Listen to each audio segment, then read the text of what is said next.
Good evening, everyone. You're watching Social Chatter, your weekly social media marketing talk show. My name is Christian Karasevich, CEO and founder of SocialChefs.com, and we've got a fantastic show for you tonight. This is episode 157. We're going to be joined by Jessica Phillips from Now Marketing Group. She's going to be stepping in as co-host. I'm going to go ahead and bring her on.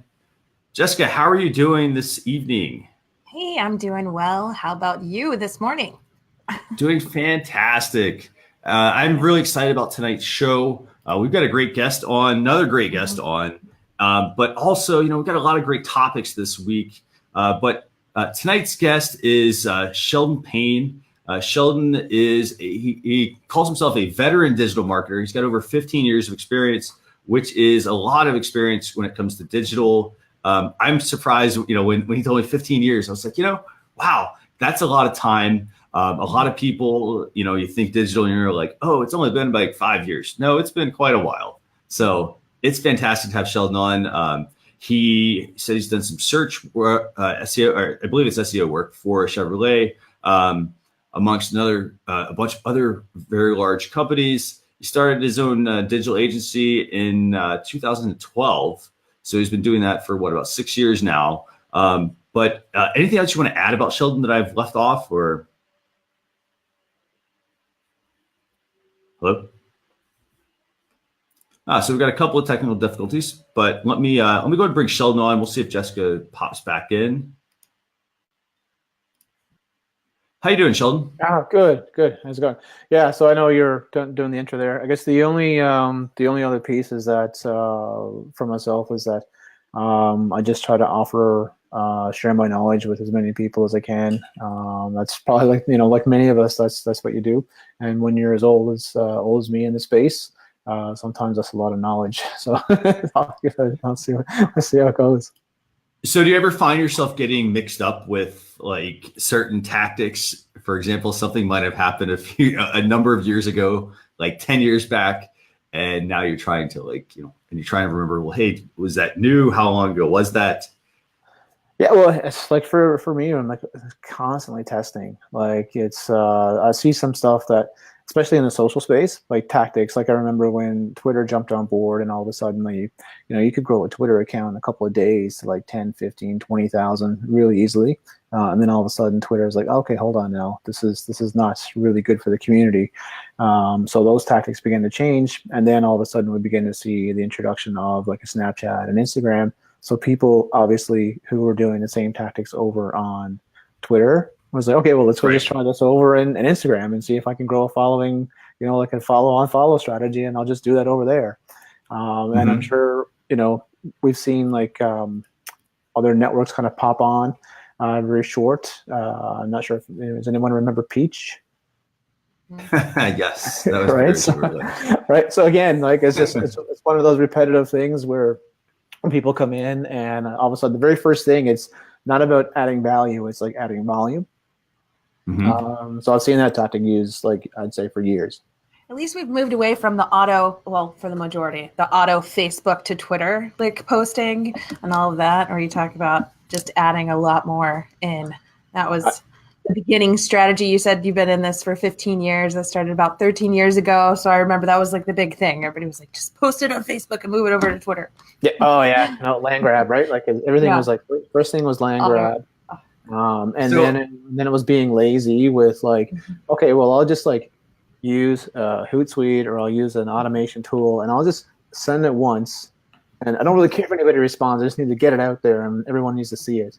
Oh, and I see that. I still see it today. There's still some people that do it. Yep. I was definitely going to say that's one of the tactics I still see people doing. They still do the automation part. They don't change the messaging across the channels. It's unfortunate, but they'll have to catch up, I think. But by the way, if we combine all our experience, it's pretty amazing. What'd you say? You have 15 years, 13 years, and I think I'm like at 12 or 13 as well. So we've got lots of experience between the three of us. This is pretty amazing. That's great to have everyone on. So you guys are in the pre-Facebook, pre-Twitter space as well. I mean, right? When Yahoo search was around and SEO was the big thing, and you could get a site to rank from an SEO perspective in a couple of weeks. You could be number 3 or 4 ranking with you just put in a little bit of hard work for a week or two, and you just ride the wave of the organic traffic. So, yeah, and some of those tactics still work. SEO is definitely not dead. I mean, so I'd recommend anybody do what. I think it's only just getting started, to be honest. But I think it's not the SEO that we've known, the veterans that we know in terms of being able to optimize for Google.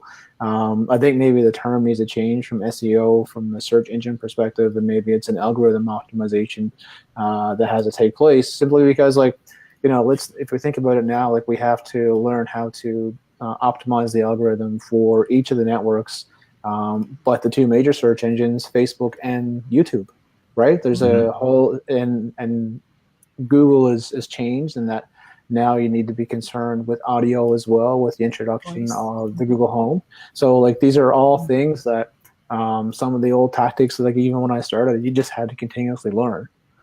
And so I don't think it's going to change as they begin to make modifications as well, and we see more assistants come on board, and platforms may change to algorithms. So change is one thing that's definitely consistent in this. So thank God for this show. That's the best thing. Yeah. So thank you everyone who's tuning in tonight. By the way, if you're watching with us live, do us a favor, hit that share button. Bring your friends to watch episode 157 of Social Chatter. You can also share the URL socialchefs.com/BeLive. That's BELIVE. That'll take you directly to the broadcast. I want to thank Morris, who's watching, Nina, as well as a few others. So thank you for tuning in. So Jessica, where do you want to start today? I think we had 8 topics, and I know it's a lot, but let's get going. YouTube. YouTube made an announcement September 12th at one of their big events about vertical video and vertical video ads that they are now introducing to their network. So they're trying to compete with, the Instagram and the Snapchats, where the ad kind of takes over when somebody is watching a video, and they want to introduce this to their advertisers. So something that's new, that's coming, long anticipated with the rise of vertical video, with all that Facebook's doing with Facebook Watch, of course, Instagram, IGTV, and some others. So this is a big announcement for them. Yeah, I love this. I think it's, for me in the beginning, this is really going to separate the people who know their stuff and who can execute really well, versus the people who are trying to even still play catch up, because everything just changes so quickly. I think for me, seeing the rise of Instagram stories over the last 18 months, for example, it's just really changed the way that even agency owners like myself and obviously the bigger organizations have to kind of really think about the way they're going to film. And sometimes now, depending on what the storyboard is, you need to kind of think, okay, well, I need 2 cameras. I need, everything has to look completely different because I have to shoot for vertical, and I have to shoot for landscape. So I'm excited with this. I'm not sure if I'm hoping there'll be an iteration where they will actually have even just display. So I can so I think there's 2 parts. One is obviously as a consumer, I think display will be great. We kind of see this now if you run ads on the Google Display Network, and as you transition from a page to the next page, you'll have that kind of your ad will pop up in the middle, and then we just move on. So you're not interrupting the experience. So I think for me, that's going to be one of the biggest challenges, is that I would not want to see an interruption from an experience, because I think what that can do, considering now that we've got a new player in IGTV that's still low on the adoption rate, that if YouTube begins to do this too much, all of a sudden people are going to stop, and they're not going to watch as many videos on YouTube, and they're going to begin to look for another source that's not showing as many ads or interrupting with the experience. I think that is a fantastic point you make there. Actually, it's a very fine line with how many ads you're actually showing on these channels. I mean, the thing that I don't see changing across all of these networks is how they're generating all their revenue. You know, advertising is still there. And one of the topics that we consistently talk about on the show, you know, when we're talking about, say, in this case, vertical video ads, is, you know, we're talking about advertising. I'm not sure how they're going to change their revenue model. What do you think about that, Jessica? You have any ideas? I don't know how they're going to change their revenue model. I think this is them trying to compete because they see others moving to these other networks, you know, with the Facebook Audience Network and beyond. So I think this is them trying to compete. They did show some stats with testing this out, saying it, you know, it's increased 33% uplift in brand awareness and 12% in uptick in purchase consideration, and that they're offering when the advertising is coming up, that they can open up a new window. So I'm hoping that by opening up a new window, it still allows the video to play and not completely like removing you from the experience that you have. I know it's going to interrupt because they put it like dead in the center, right? That those ads on all networks. But I'm not sure how this is going to change their model completely. I just think it's kind of everybody kind of one person does it, sees it's successful, and then all the other networks are adapting the same exact thing. So I think it was smart of them to add this in because this is what advertisers want. But I'm with you, like as a user, I don't want to see more ads. I don't want my experience interrupted. That's why I pay for Red. So I don't see any ads. I compete in that space. Now that's a good point you make there, by the way. Is YouTube Red, is that like, I love the idea of vertical video ads, you know, the fact that you have to really think more strategically about what you're creating. For example, this is mainly going to be a, you know, at least if I look at this on the surface, this is a mobile focused ad, you know, so you're going to have the ability to create your desktop version, your mobile version, you know, is, you know, to me, at least, you know, this makes me think like, hey, you know, you have to be more strategic with the ads you're creating, I think, off of this. And is YouTube Red essentially a really good solution that maybe the other social media channels should adopt? Because, you know, people aren't really talking about YouTube Red very much. Well, if we you know, think about it, because I mean, why did everybody move off television and radio? Because they didn't want to see ads. We moved on to social because of that, and now we're just getting served more ads now that we've all went there. So I think there's either going to be, you know, another thing that comes out where people are flocking to, like Sheldon said, that is not going to have as many ads for a better experience because we don't want to see ads. So either you opt in and pay, or you know that you're going to see the ads. But I don't see YouTube pushing it as much, but I may not see that or aware of it because I already have it, right? So I don't know if you guys are seeing advertisements for YouTube Red more often and some of the other networks as well, but. I'm not seeing YouTube Red that often, but I guess one of the things for me as an ad guy, I actually like ads. In terms of like, I don't mean like I like to watch them all. It's more of what are the competition doing? How are people changing the strategy and evolving? So even when I still occasionally listen to local radio, I'm just kind of, I'm like, okay, let's get past the music. I want to listen to the next ad. I want to see who's advertising. I want to see if they're changing their strategy. I just want to see, like, you know, is, you know, the example that's here, for example, was Hyundai. So does that mean that from now on, like, does every car ad going to look like every other car ad? Right. So that's the kind of thing that I often notice when I'm watching the ads, and I want to see how it's going to change. The one thing that I'm surprised to one degree, but then again, because it's YouTube and Google, maybe not quite so much, is that they're providing an option to go to an external link, which is almost like, if you're, you know, one thing we learned from Facebook is that Facebook, whatever they can possibly do, they do not want you to leave Facebook.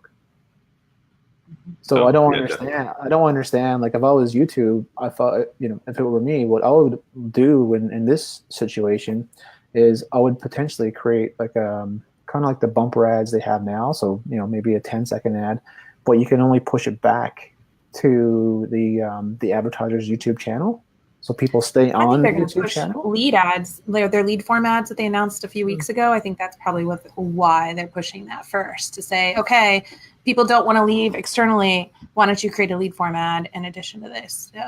Get them there or to the YouTube channel. No, I think that is definitely great for direct response. But if you're just driving kind of from a brand and awareness perspective, I think from that element, you kind of really want to be able to drive like, okay, well, bring me back to my YouTube channel. And then, obviously a nice integration would be like, okay, now that you've come back to the YouTube channel, then now, on the display network, if you want, then we can actually retarget you. Like that would be, I don't know, that would just be maybe some, blue sky thinking that I have because I've seen the way that they like to work. But that's something that I would love to see, would be the option of someone who's been to my YouTube channel and then be able to retarget them through the Google Display Network in the future. Definitely. No, I think these are fantastic points. And, for people watching, I mean, I think the takeaway here is, you're going to need to start to think more strategically with the content you're going to publish on your channels on YouTube. The one thing, at least for me, I think that's important is to remember you don't have to do everything. If you're a solopreneur, as most of you probably are, it's a lot of work. So, you kind of have to pick and choose. You have to look at the data that you have. You have to look at your YouTube channel, for example, your Google Analytics data. You have to dig into that and look and say, hey, you know what? Where are most of my visitors coming from? Are they on mobile? Are they on desktop? If they're on mobile, hey, I need to maybe consider doing some vertical video ads, creating those. And then, as Sheldon mentioned, like get creative with your ads. Don't create just content that, in this case, Hyundai is creating a certain type of ad. Oh, hey, Jeep is going to create the same ad, for example. Chances are, you just need to think like, okay, well, what are they doing? What are they doing? Maybe I can create something that's a little different. Any other advice on that before we move on to the next topic? I think for me, it's a little bit of both, not necessarily the YouTube element, but you touched on a very excellent point. And that's for, if it's, a lot of the audience, if it's solopreneurs and whatnot, then or in small businesses, you don't have to do everything. I think this is probably one of the things that I see a lot of small businesses kind of trip up is they see a new, obviously the new shiny ball, and this is what everyone is talking about, and this is what everyone else is doing, and because everyone else is doing it, then I need to do it as well. And as a agency owner, seen numerous accounts and done numerous audits, more often than not, and this is not a knock on social, but sometimes like you don't need to be doing as much social as you're doing. And you can, look at where you can actually be driving results. And this is an area where I think a lot of small businesses kind of trip up. And in my opinion, it's more because of education. So I think it's our responsibility, people, like ourselves, is to be able to make sure that we can kind of educate and put as much knowledge out there and to anyone that we can to help them up their game, and then that ups everybody's game. So. Agreed. Yeah. You want to move on to the next one? Christian? Yeah. Oh, sure. Yeah. Sorry. I was hearing Sheldon. I thought he was still talking. So maybe I could have a look. So yes, let's talk about topic 2. Where do you want to go next, by the way? Let's talk about, speaking of links and opening up in a new window, Facebook is testing this out in stories. They realize that people may be sharing things that require you to go check out that page that they're talking about. So they're going to be running a small test. I believe they've already started with a small pool and allowing you to share links in your story to be redirected to the thing that you're talking about. Definitely. So I think, so what's your initial take on this? Jessica, you want to go? Oh, sure. So it's a love-hate. So just like Sheldon mentioned, and we talked about, like people that are on a network and on a platform, they typically don't want to be redirected somewhere else. So I do see this as an open door for people to kind of abuse this, where they're like, hey, just go check out my page, and taking kind of the easy way out and sharing a link to redirect. So I hope it doesn't come to that, because then I will ruin it. I do like that you can unfollow people from stories that are doing that, but I do think it is smart to kind of add it in, because it is kind of difficult, like when you're talking about your show potentially, or, whatever you're sharing, and trying to explain for people where to go and where to get it. You can do a bit.ly and all of that, but it is a lot easier when you do have a link to attach. But I would say use it sparingly and use it wisely so it doesn't become annoying. Yeah, totally agree with pretty much everything there. Because, I think there's a couple of issues that I see with Facebook stories. I like the idea of having the links, but we see it over on Instagram right now, right? Everyone is after that golden 10,000 follower mark so they can get the swipe up, right? Like that's the goal right now. Like that is like the shiny ball of 2018 is to get that 10,000 follower mark. However you can, I think is pretty much the way people are trying to do it. But I think Facebook stories, because they've also introduced the potential of being able to advertise. So I really like the idea of having the links, but I think what they're maybe not thinking about, in my opinion, is that they're not thinking about like just the adoption of Facebook stories in terms of I think the idea is that, wow, Instagram is doing so well, and will we have Facebook that anyone who's using Instagram naturally is going to be able to do the same thing over on Facebook. But we know like that's not the case, and they're offering up the inventory for advertisers to begin, very coincidentally right before the holiday season coming on board. So good job, Facebook. All right, so we're going to see what we're going to see now is I think if you begin to add links to this mix, I think what will happen is that they can achieve the adoption of Facebook stories, but I think it's not the adoption that I would want for the platform, because I think what we're going to see is that we're going to just see everyone jump in and doing exactly like you said, Jessica, is going to be posting, go see this, go see that, right? And from Facebook, which is kind of different from what Facebook always does, is they want you to stay on the platform. Very similar to Instagram. Instagram came out when they released like this is how the algorithm works, is that we will reward people who stay on the platform longer. So for me, introducing links, I like it, but like you said, use it sparingly. Yeah, definitely. And I think also, one thing we didn't hit on here is the whole idea of instant articles. So I'm wondering if, like Google does this as well. So they have their whole Google AMP side of things. Facebook has instant articles. I'm wondering if they're going to try to do the same thing, and they're going to still keep you on the platform maybe with this. They're going to load up your instant articles version of the whatever the link is you're sharing. To Jessica's point, totally agree with you. It's a lot of it's extra work.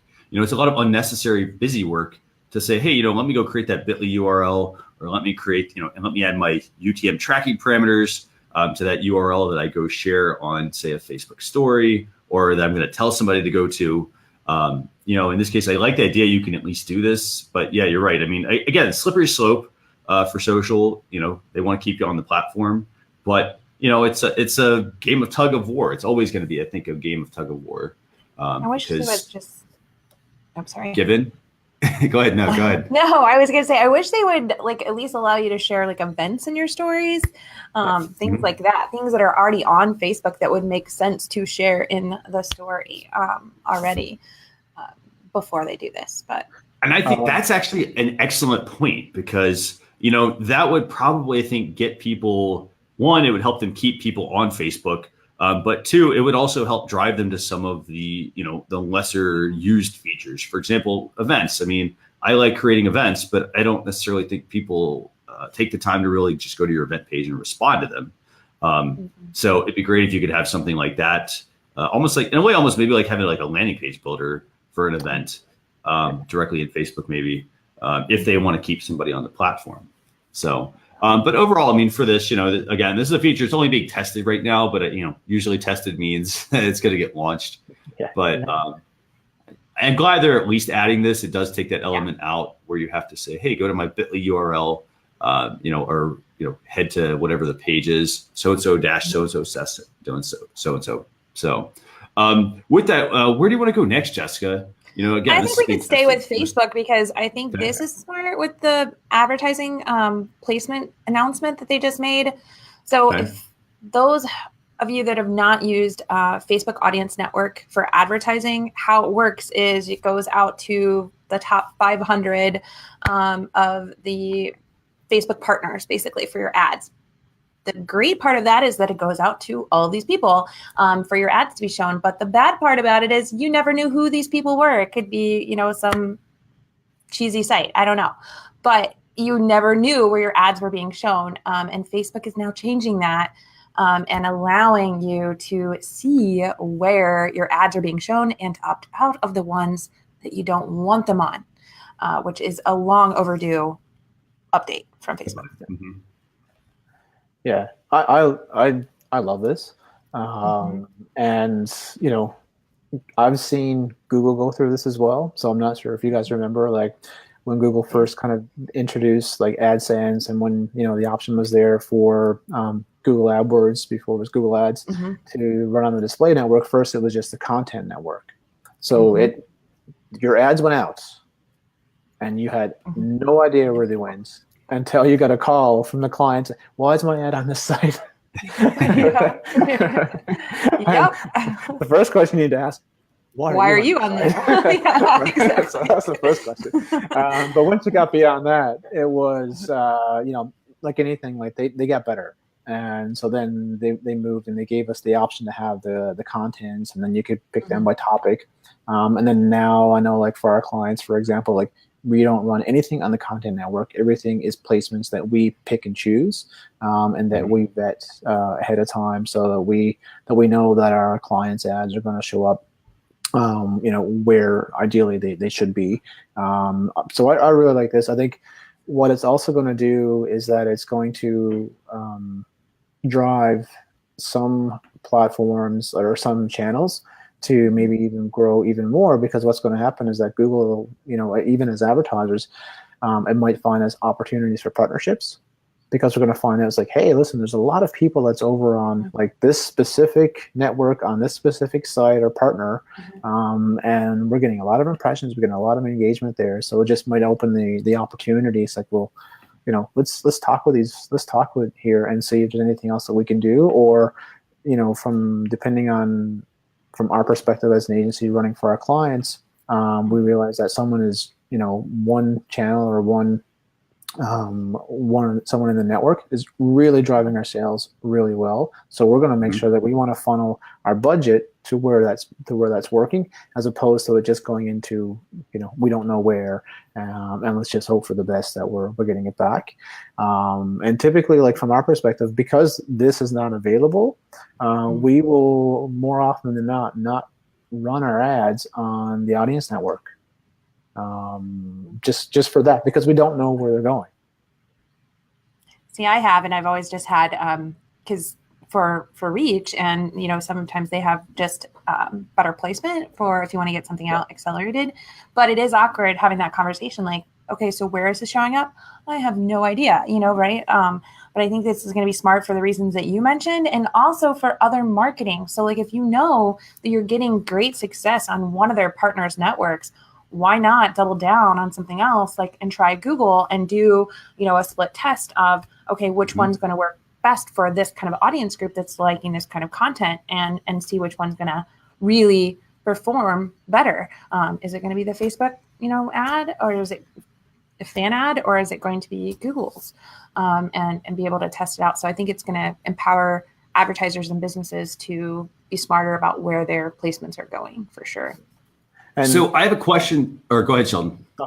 Just something came to mind as soon as you were talking about in terms of knowing where it's going. So if you know that there's a certain category that's doing really well, so now you can begin to identify that, and you can kind of drill in a little bit further. I think the real smart agencies and the real smart companies will begin to be able to tailor your creative and your message to that particular market, and then you can do something else for someone else. That's a lot, that's not going to be for everyone. So that's not like tomorrow you have to go and create like 300 ads and target. But if you know that you're going to be hitting parents, then your market, like, when I know I'm going to be on these placements, this is what they typically talk about. Maybe you want to tailor your tone of your message as long that your brand, is the same as someone where you're going to be doing the advertising. Or maybe you find a nice way to kind of like make your ad kind of really integrate into the experience that the user is having. So, absolutely. So my question for everyone, here. So if I'm a business, how do I handle all of this? Because, we're talking about creating, in this case, having somebody go through all your data, then having to say, well, hey, which ads should I be running? Do I need to hire somebody like a staff member to handle my ads now? Is this something that, I can create myself and manage myself? What do you all think? What's the best recommended path here? Yeah. I'll let Jessica go first. Okay. It depends. I mean, if you're comfortable doing it, fine. Usually people hire an agency or an outside firm if they're unsure. But you definitely want to know what you're doing when you're getting it set up, unless you're a fan of burning money. So I would definitely, recommend either educating yourself or working with a partner that knows what they're doing with it to get it set up and know how to monitor it. But do be involved in the process. Even if you are hiring an outside company, you want to stay educated and informed on the process, because nobody's going to know your business better than you. Like, that's your superpower as a business. So you want to stay engaged in the process no matter what, and learn along the way, so you can give some input and ask questions and have ideas as it relates, like Sheldon was saying, with getting specific on the ads that you're creating for those networks. Maybe you'll have some more ideas once you know where it's performing. But I definitely think, go with what you know, and then look for people that know what they're doing in the space, that have some good recommendations and can help you along the way. Yeah, no, I agree with everything there. I find just in my experience that this is really where, and no one's really kind of been able to find a solution for this, is where, for small businesses, really struggle. One of the things that we touched on earlier is that, there's just so much, right? Mm-hmm. There's so much to do. So where do you focus your attention? And depending on the size of your business, and if you're a small business and you're trying to grow, you don't have the resources that a bigger organization will have, and maybe you can't afford an agency to look into it. And then I think one of the other things that we see as well, obviously I think there's a trust issue that kind of comes along as well with, there's so many people and then so many people, giving people access, like that's an issue that we see quite frequently. And then when I scroll through my feed, I'm not sure if you guys see the same, but there's like every third post is a Facebook ad expert that's out there. So it's because they know how to boost a post. Yeah. And so I think from a small business owner perspective, and even like hard to know. And even a solopreneur, like it is really hard. I think it's really hard to keep up. So I think this specific edition from Facebook is really more targeted for perhaps the more the agency run businesses or organizations that have a big in-house team that are able to take the time to go and to look and do this. The unfortunate part is that many small business owners and solopreneurs probably cannot. So it goes back to them maybe potentially, like you mentioned, spending money and not knowing what the results come back, and that's unfortunate. But it's so I think if anything, one thing that I typically recommend for small business owners, if you can, same as like when you go to meet your accountant or a lawyer or whoever does your insurance, is at least have, like you suggested, to have some basic understanding in terms of what needs to be done. And if you don't feel 100% comfortable with it, maybe not spend the money in that area until you get comfortable with it. Yeah. And to that point, Facebook offers Facebook Blueprint, and I can share the link in the comments, for brands to get comfortable with advertising. They give you some short, very helpful videos. If you're not comfortable and you don't want to go search YouTube for, some information that may not be accurate, go straight to the source. Facebook gives you a free training right there. And then also they have companies that can get certified in advertising. So if you're looking for a company, make sure you check out a company that is actually, took the steps to get certified. And Facebook and Google both are doing a better job of having someone help you if you do want to try this out. You did the trainings, you feel like, okay, I want to give it a shot, where they will allow a Facebook rep or a Google rep to help you get set up. But it's not going to be the person that's going to answer the phone when you have questions, every day or a couple days later, but they could help you get set up. So there are some options there. to get comfortable before you go hire someone potentially, or where you can crawl before you walk, so to speak. And I can attest the Facebook Blueprint is a fantastic program. I'm actually doing it myself. So it's a fantastic program. No need to, Sheldon, I don't know. Do you sell Facebook ad courses at all or any of that kind of stuff? I don't sell courses. And training is a little different. Yeah. Yeah. My personal stance right now is that I don't sell courses simply because I want to be able to answer questions one-on-one with anyone that I work with. So I just want to do that. I don't have time to build a course. Is another aspect for me, and then talk about knowing all the things that you need to do, and it changes so often. Like this is an update, right? So obviously, anyone who has a current course, I'm hoping now they'll have to go and make a change and add this in as well. So for me, it's my thoughts always like whenever I can help people, it's try to help people on a one-on-one basis or a small group, and trying to do it that way. So like I know that whoever I'm talking to, I've went through them. We've answered any questions that might come up, and then we just kind of move on from there. It sounds completely opposite probably with everyone else today trying to tell you to like scale, go as fast as you can, do as many people as you can. But unfortunately for me, like that's just the way that I'm built when it comes to doing like the coaching. Is to just do one-on-one, talk to someone, understand what their problems are, and help them as much as I can. Definitely. And, so here's, I brought up the Facebook Blueprint course. I mean, again, it's not owned by Facebook, but it's part of their, just something they're looking at just offering a lot more of. And they've got a lot of fantastic courses here, lots of different levels. They describe a lot of things in detail. So before you click on that ad course, I'm sure I'm going to get a lot of flack for this. Before you click on that Facebook ads expert in your Facebook news feed, I would recommend checking out the Facebook Blueprint side of things. It's very well put together. And it's always updated. Definitely.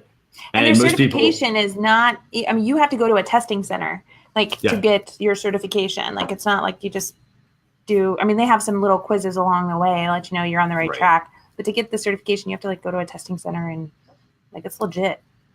Yeah. And, I just want to just stop real quick and touch on Sheldon, your background, you've got background in SEO, it sounds like, and that's something, for instance, where you had to dedicate yourself to learn that topic and teach yourself. And it's the same thing with social. It's the same thing with anything you want to do. There are no shortcuts in business. It's having connections. Yes. Jessica mentioned it's all about building relationships, but no shortcuts. You're not going to learn SEO overnight. You're not going to learn Facebook ads overnight. You'll learn a couple of basic principles, but there's a lot to it. So, you have to invest in, yourself, and you have to invest in your business. And it's, in this case, it's free training for the most part. And then if you want to take certifications, you do that. It's kind of like somebody who says, hey, I want to go to school, or, oh, hey, I'll watch some YouTube videos and I'll bring myself up to speed. You can do that as well. But you're going to typically get there faster if you're in the right setting with people that know the subject and know the topic, the ins and the outs. So with that, where do we want to go? Let's move over to the other network owned by Facebook, Instagram. They've got several updates we can run through pretty quickly here to kind of catch us back up. Yeah, sure. If you will. So we can start with the one thing that everybody's been kind of expecting and hoping for and waiting for Instagram to roll out. That is shopping in Instagram stories. They, if you see the pair of boots or whatever, in my case, boots, shoes, in the story, and you want to know where can I get that, you can click on the story and get it. And you don't have to have those 10,000 fans or followers that Sheldon was talking about in order to put the link in there. It does make shopping a lot easier in Instagram. So they're adding that in Instagram stories for some people. So what do you think about this feature? Do you guys like the idea of being able to shop from stories? Because this is interesting because it almost is, we talked about earlier about being able to add links to things. And this is, it's owned by Facebook, but it's a whole little bit of a different case here. So I guess what's the rundown? Okay, so you can shop from stories. Where else can you shop from? The Explore tab is another one that's coming as well. There'll be a dedicated like when you go to the Explorer, there'll be a dedicated, as you kind of see channels now across the top, like sports, travel, cooking, or whatnot. There'll be a dedicated shopping channel as well. So you'll be able to see, obviously go around and see what's available. I would suspect at a certain point in time there will be advertising that will kind of definitely be in that spot, because those are people that are, I have my credit card ready. I'm just ready to tap a button and buy my next pair of boots or shoes or phone or whatever it is that I'm going to buy. But this current feature is a feature we've had with our client, a couple of clients now for a couple of months, and we've been using it and love it. So it's good to see now that it's kind of rolled out everywhere. Yeah, so what I have up on the screen here is the stories aspect. So basically somebody can, again, you have to have an Instagram business profile, but what you'll be able to do is you'll be able to add your products to your Instagram channel. You'll now be able to, then if you're in stories, be able to tag, for instance, in this case, they're tagging a shirt. They could probably tag the jeans and that jacket if they want to. Use your taps on that. It takes them off to learn more about the product, and then I guess it takes them to their website. Is that correct? Yes. Yeah, it'll take the website to make the purchase. Most our clients have been Shopify for both. So that we've used it with, so the integration is quite simple. The thing that I like about this as well, from a retailer, whoever, from a perspective, is that if you have a sale on a very trendy item, and I'm just thinking again, I'll go back to the holidays are coming out. So we know, especially parents, there's going to be that one toy that every kid wants. And it's going to be dog. Yeah, and it's going to be really hard to find. So, ideally, I would see, when that kind of happens, there's the potential here where someone just goes and they geotag the city or the location that they're in, and we have it available. And with more and more brick and mortar stores adding in the option to reserve and pick up, I can totally see this as being a great opportunity, or even flat pop-up sales in certain areas. I think it's going to be great. Product launches. I think it'd be really nice for product launches as well. People can, maybe you've got several people that are going to be in different markets if you're doing something globally, and then be able to see the product launch, and then just right from their phone be able to go and purchase. And the only thing that kind of scares me a little bit is seeing Amazon tags everywhere. That's probably the one thing, is that it's just you're just going to see Amazon links to every story pretty soon. Sure. I wish they would let you to take it from Facebook if you already added it to your store in there, and already have it over to Instagram. Yeah, because right now you do have to have, I believe the requirements are right. You have to have an Instagram business profile. You're going to have a Shopify or a big commerce account, which here's what this sort of lends itself to. Again, I'm not a financial advisor, but I think that maybe Shopify might get purchased at some point by one of these companies.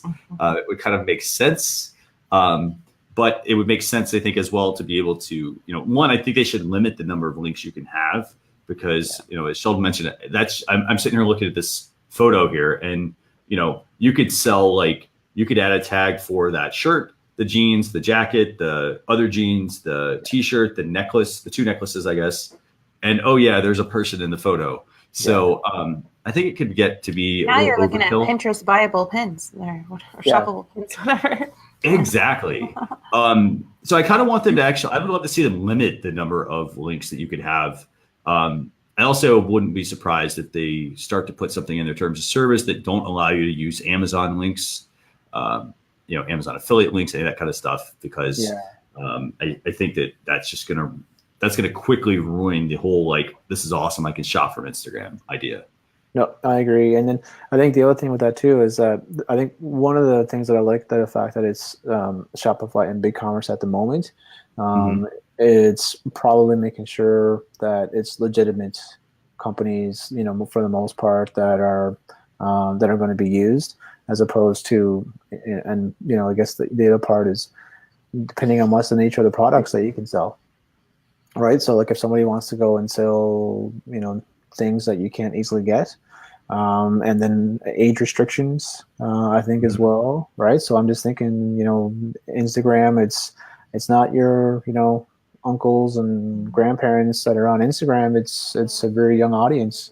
So obviously there's going to be, what's going to keep the potential of seeing, if we go back, especially to like the geotag example, the age restriction, right? So if it's alcohol sales, for example, or tobacco sales, then how does that? I don't know if that's kind of a part of this at the moment in terms of like who does the purchase.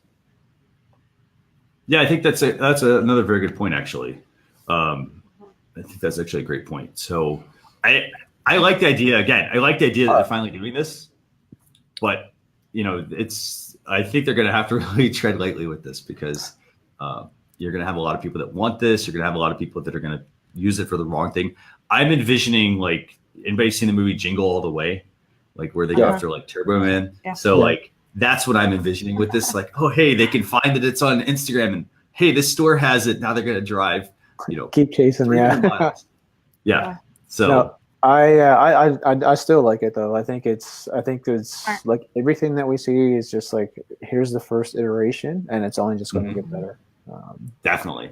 And the second way you're going to be able to shop is the whole Explore tab, as Sheldon was mentioning here.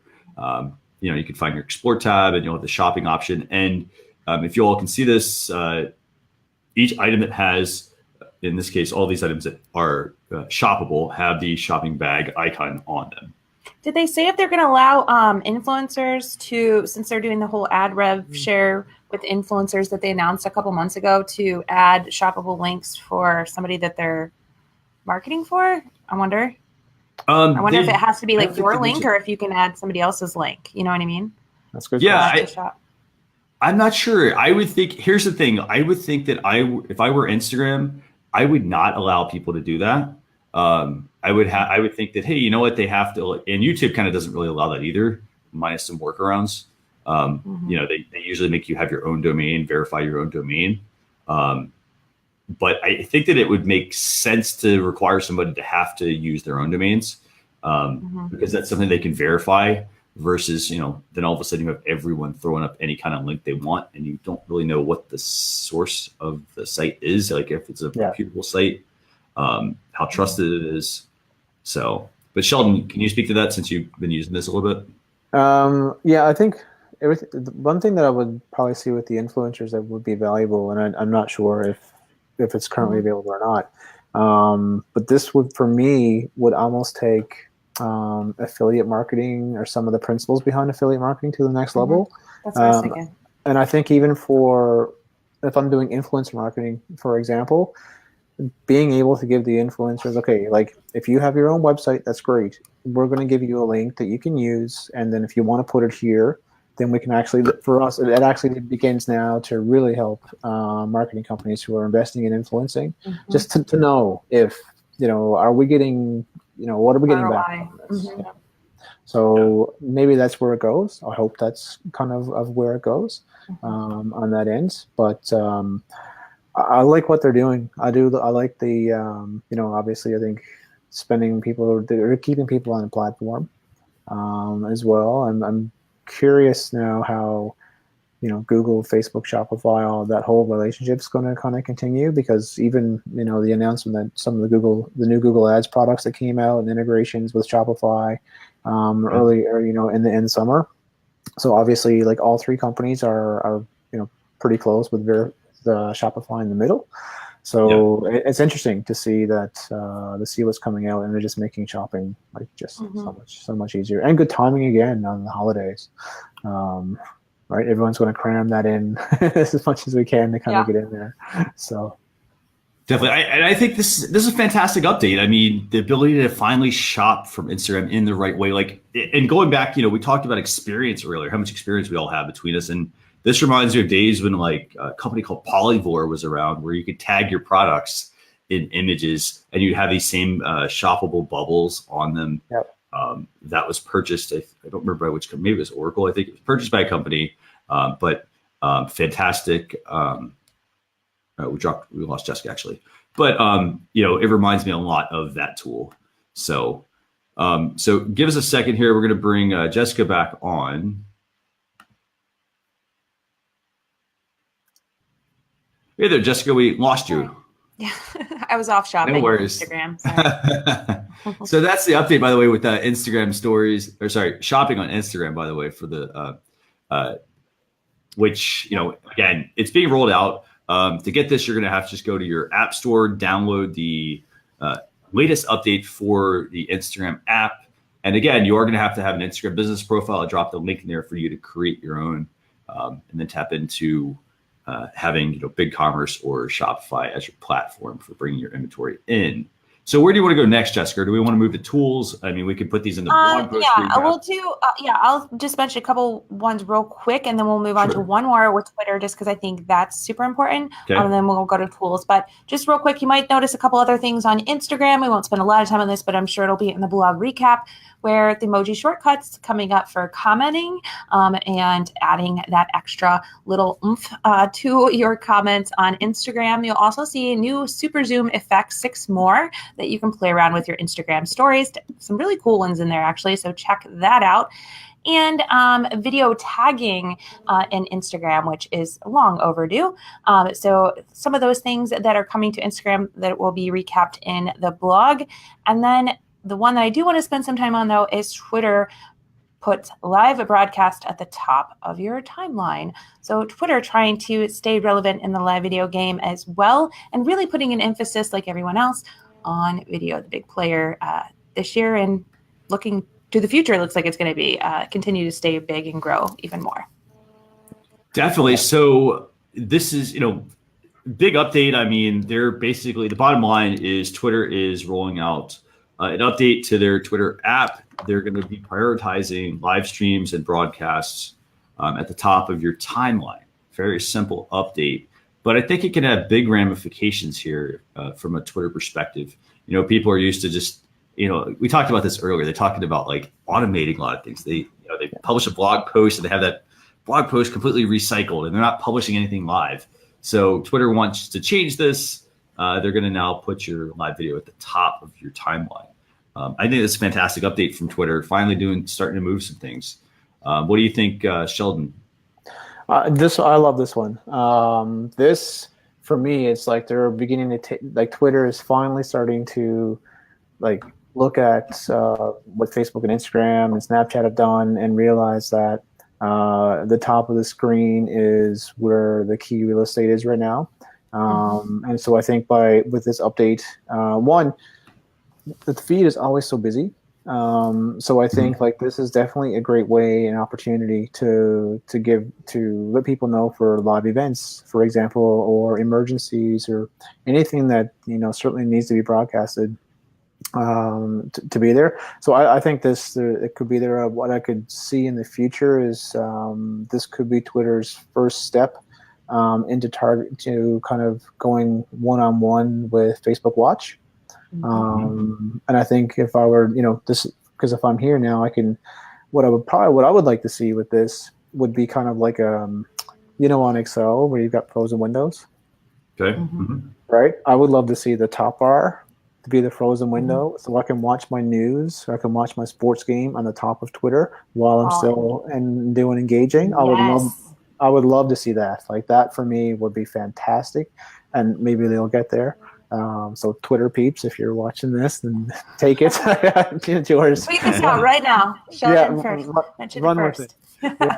So, but like for me, like this has a lot of upside. I think even for whether it's influencers, anyone trying to grow an account, what I am curious about is that right now, I think for the most part, there's one key thing that's on the top, and then it's more. The one thing that disappoints me that I see so far is that, and maybe just because they're just still trying to make updates, is to have more options when I'm scrolling left to right. Because right now it's taking me back over to the search, so it's just taking me back over where I see my trending articles and topics and whatnot, and I don't get to continue to see it from there. So I totally, definitely want to be able to watch this, and then even the option to, if I'm using it, and I'm next to like a set-top box or my TV, to be able to flip it over and like continuously be able to watch it over on my TV or on another screen. Maybe that's something that's a little bigger, and I can just kind of watch from there and participate. I would see this as being a great opportunity for live sports, and just being able to, if they could do that and have like the feed, so I can still engage with everyone. And maybe jump in and engage everyone while I'm watching, because they're already doing it. They're already doing it with like MLB, so I think it would be nice to Twitch, extend. Yeah, exactly. And Twitch. Oh my God, yeah, that's just going to be right. This Like could be competitive with them, and you don't feel like you have to be a gamer to do it. Yeah. So I can totally see. That top box being, definitely, let's age ourselves here, as being the old ABC, CBS, NBC, right? So I'm just going to flick through each channel and see what's going on, and I'm just going to flick to the next one and see what's going on from there. And I could see live TV as well, like shows, like anything that's, the Emmys, any award shows, all those things being broadcasted across the top. So yeah, I'll stop. So smart. Yeah. No, that's good. I love this. I love this because I find myself using Twitter more and more. So this would just keep me on there more, especially if you could, watch it while you're engaging. Like that would be super smart of them. Twitch has already proven that. All of them, people like to engage while they're watching. Facebook too, not taking over the screen. So yeah, I agree. Definitely. And big update again. I mean, to get this one, very easy. All you can do go to your app store on your device on iOS or Android, and you'll be able to get this once you update your Twitter app. Me personally, I don't use the Twitter mobile app as much. I may have to start using that. I use Tweetbot mainly for my Twitter streams. But again, very good update from Twitter. Finally glad that they're, again, this also makes you have to change your strategy a little bit, because if you haven't been doing live video, now it's time to, start to make that switch. Think about how you can be doing more live video. They're going to be prioritizing live video. They're going to focus on sports, the whole, I don't know if I'd focus on the celebrity aspect, but they're going to focus on that aspect of the Twitter timeline, things that are current, to show you, what's happening, breaking news and so forth at the top of your timeline. Which is so smart, because that's where it breaks first, is usually Twitter. So yeah. And if you think about this, like they've had, there's Meerkat, and then, Twitter had Periscope, and it's almost like they had the live space for a little, like a very small, fraction, very small, yeah, very small, right? And then Facebook comes on board and whatever. So one thing, like for me, like if there's the one network for me that's kind of always going to be able to adapt, is Twitter. Like whatever it is, like I think, like we're already seeing a decline in the U.S. with, like, I think from what I've seen recently, like one in four people now like taking a break or opting out of Facebook, which is unfortunate. I guess depending on for us advertisers specifically, but Twitter is always the one where, like, if you want to know like trending news and whatnot, like that's they own that space. So I think what I see them doing is that they're beginning to embrace it. And I like it, because now, like, this is where we're going to go to see how the world unfolds and what I can learn and what I can see. So I like it. Definitely. So here's what we're going to do. We're going to switch over to some tools real quick. I've got two tools. We'll keep this very quick, but we'll talk about a couple of tools here, and then we're going to wrap up the show. I got to say, I mean, it's always tough when we have so many topics, but I think we've done a great job going through just about everything. So it is currently now tool time. And what we're going to do here is we're going to bring up two tools. We do this every week. We bring up, two of our favorite tools, or two tools that can help you as a business owner in some aspect of your business. But the first one for the week is a tool called Clean Text. And one of the challenges, let's talk about challenges first. So one of the challenges you often run into is, if you're running, for instance, a blog, or you're trying to, put some text that you got from an email into something else, maybe a social post, what you'll typically run into is an issue with formatting. You'll have, for example, the quotation marks might be wrong because one of them uses curved versus straight, or you need to remove some extra line breaks and whatnot. So what Clean Text does is it's very simple, and I do this every week for our blog posts. We basically take all the text that we write in our editor. By the way, we use Ulysses for our editor. We then paste that into clean text, change out all of the quotes that we have. For example, it could be a website quote that we grabbed or something, and it will totally fix everything in your document so that when we paste it into, like, say, WordPress or wherever else, it basically will have clean formatting. So that's clean text for you. Have you used this before, Jessica or Sheldon, or run into this issue before? I haven't. Well, the issue, yes, but I haven't used this tool before. So now it's on my list to kind of have a look and see if see if we can use it, and I'll pass it around to the team, see if anyone on the team can use it as well. But it's definitely one of the things that, just from what I'm seeing, from what the options are, I can definitely use it if I'm on my phone and I want to make an update from Facebook to Twitter to Instagram, and I want to be able to tailor each one. I can definitely see an opportunity to take this, use it, and be able to adapt it and come back for what I want. And it's a $4, and it's available for iOS. It's also available, though, as a desktop app as well. So that way, if you want it on your desktop, if that's where you primarily work, it's also available there. Jessica, how about you? Oh, we dropped Jessica. Let me pull Jessica back up. Jessica, hey, how about you? Do you have any feedback on clean text? Did you hear anything about it, or wasn't sure if you were? I did check it out. I did not hear what you guys said. I got booted out of here. But yeah, I think super smart tool. It would save a lot of time. I always cheat sometimes and bring it over to my mail and then kind of strip the text from there, or notes or whatever. But this would make that process a lot easier. So super smart app. And again, $4 app for your iOS device. Again, it's about bringing a tool that can help you accomplish single tasks, save you a little time here and there. So that's tool number one for the week. Tool number two, you might be more familiar with this one. This is Enlight Pixaloop. And this one is, again, it's more of another way to animate your content. But Enlight is a very well-respected company from the perspective of creating, they create photography apps, a lot of really good photo editing apps. They do some video editing as well. But Enlight Pixaloop, it's a new app that they've launched for bringing your photos to life. Have you all checked it in? Yeah, I have not seen it before until I was reviewing the apps for this week. But I could see this being, useful. Nobody likes using the same photo as everyone else, so I know when I'm always out and about, I will take a lot of pictures, but this would make them a lot more, even more so interesting, I guess, and then your own. So it'd be kind of cool to, use maybe the same flair on some of your images to kind of create that branding for yourself, and easily to identify your photos over someone else's. So I think it could be cool. And this is a free app with in-app purchasing. So Sheldon, do you want to add anything to this? Have you used this, or do you use something else? I don't use this in particular, but I do know people who will definitely use it. And I like it for, I think it can definitely work for certain brands. Obviously, just from what I can see, I think anyone that's in the travel industry, this is just, you have to use this.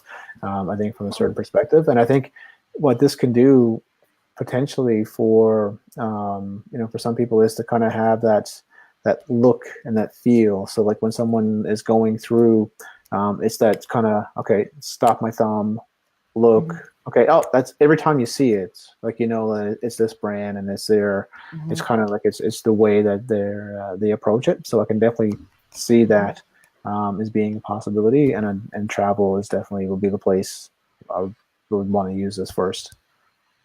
Definitely. So that does it for this week's episode of Social Chatter 157.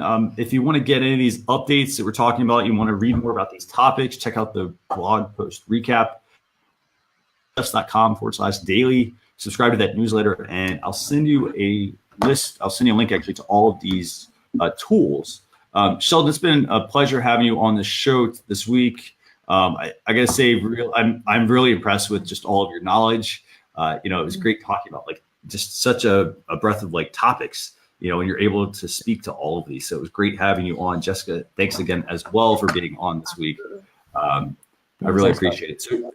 So Sheldon, what's the best way to get in touch with you? And Jessica, same thing for you as well. Jessica first. No, you first. Okay. Well, Jessica Phillips on all the networks except Instagram. Jessica with a K. On Instagram, it's Relationship Marketing Jessica. Yep. Sounds good. And we'll drop that in the comments. And Sheldon, how about you? The easiest way is to find me is just to go sheldonpayne.com. You'll find everything. All my networks are going to be there. My blog content will be there. My training will be there. Everything that I do. My agency is Newfound Marketing. So you can find that just at newfoundmarketing.ca. We're Canadian, so and proud of it. So we're so you can find us there with those two links. Obviously, and I think anyone that's following us on Facebook, I'm assuming you'll be dropping our Facebook pages in there.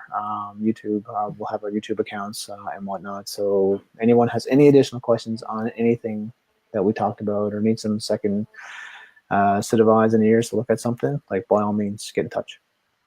Sounds good. Thank you so much for both of you for joining, and we will see you all next week. We're going to have Phil Gerbyshak back, and we're going to have Ann Wynn on as well. Yay. On Social Chatter episode 158. So thank you for joining. Have a great weekend, everyone. We'll see you next week. Thanks. All right. Bye. All right, see you later. Have a good night. Night.